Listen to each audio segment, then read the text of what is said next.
Hello and welcome to this video on oxytocin. This is a hormone that all humans produce to varying degrees. It is important for pregnancy, child rearing, socializing, and modulation of the hypothalamus. It is a peptide hormone, and sometimes also called a neuropeptide hormone, normally produced in the hypothalamus and released out of the posterior pituitary. It begins in the hypothalamus as an inactive precursor protein. This is made from the oxytocin gene. The inactive precursor protein is eventually hydrolyzed into smaller parts. These are broken down via enzymes, the last step of which releases the active oxytocin that is important to this video. The activity of the enzyme itself is dependent on vitamin C, and that's in fact important in many other enzymes. What is unusual is that vitamin C can also change the activity and the creation of it in ovarian tissue, and this is very much dose dependent. Not only are we talking about ovarian tissue, but also the testes, adrenals, thymus, pancreas, and a few other locations, particularly where there are higher stores of vitamin C. After it's created, oxytocin is released from the pituitary. It needs to be created in the hypothalamus and comes down into the pituitary. It is released directly from the posterior pituitary into the bloodstream via the hypophyseal portal, which is also properly known as the hypothalamic neurophyseal system. This means all oxytocin of note so far released in the body is released under the direction of neurons. Compared to other methods such as those requiring releasing hormones, this is both quicker and more direct. Outside the brain, there are cells that have been identified to produce it. In women particularly, it's the corpus luteum. This is what's left over after an ovum is released from the ovary. Oxytocin has many different functions in the body, most of which are related to reproduction, or at least as far as most people are aware. It also has a role to play in parts of the brain. It has very specific receptors throughout the body, and it also has some weirdness to it. The receptor for oxytocin is a G-coupled receptor, and that just means it's got a particular design to the way it's set up. This meets with the oxytocin and a message is passed through the receptor to a secondary messenger and then to the DNA, where it starts to change the gene expression as required. One of the first and most obvious changes it's going to have is the production and letdown of milk. Oxytocin is required for this to happen.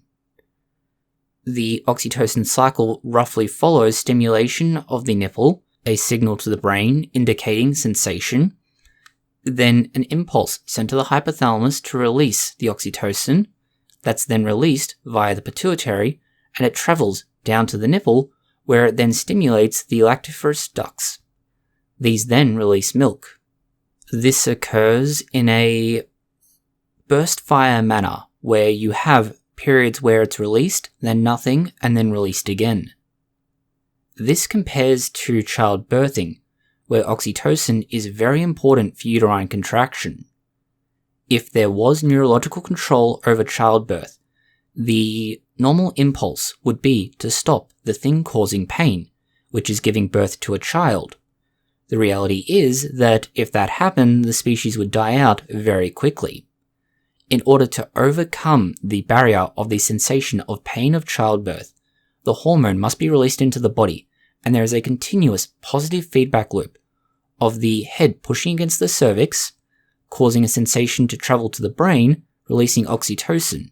This then gets back to the uterus, where it meets with that G-coupled receptor and causes the muscles to contract. As this continues to get stronger, as more pressure is pushed by the head onto the cervix, the contractions get stronger and stronger until eventually birth occurs. It's not just involved in childbirthing and similar.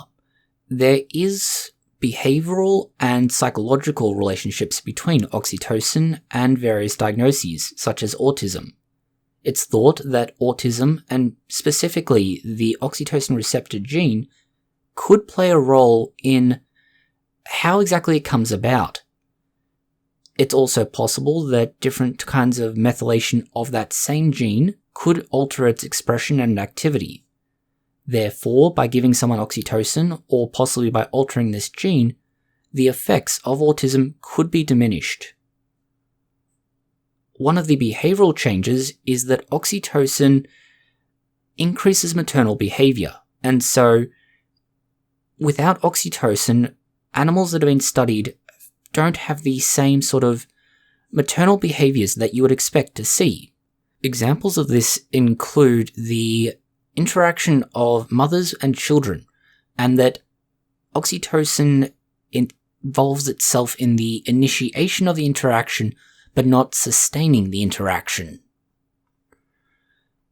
The other relationship it has, and this goes back to the autism spectrum disorders, is that oxytocin is thought to have a positive effect on prosocial behaviours, things like trust and attachment between individuals. This is why it's thought that it could play a role in the difficulties that autistic individuals have in socializing.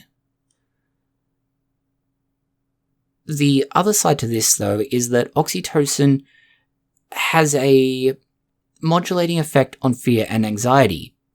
That is, if you have an increase in oxytocin, you may theoretically have reduced fear or anxiety.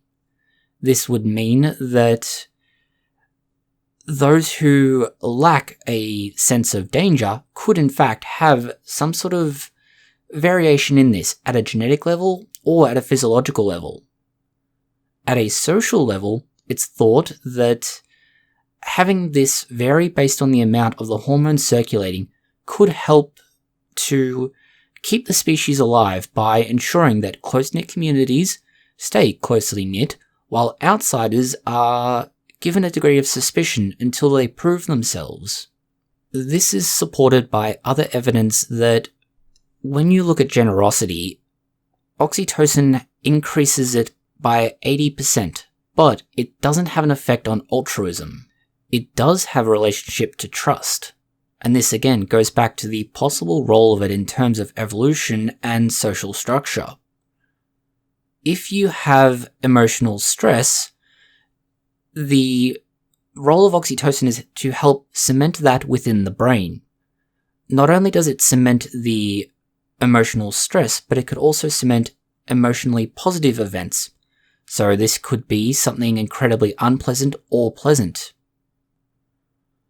When you use oxytocin as, say, a sort of stimulant, in this case intranasal oxytocin, people would share more details and more emotionally important details.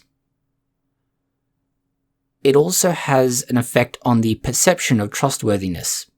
This means that if you have a group of people who have experienced oxytocin, whether being naturally released within themselves or have it administered to them, they will have a much closer bond.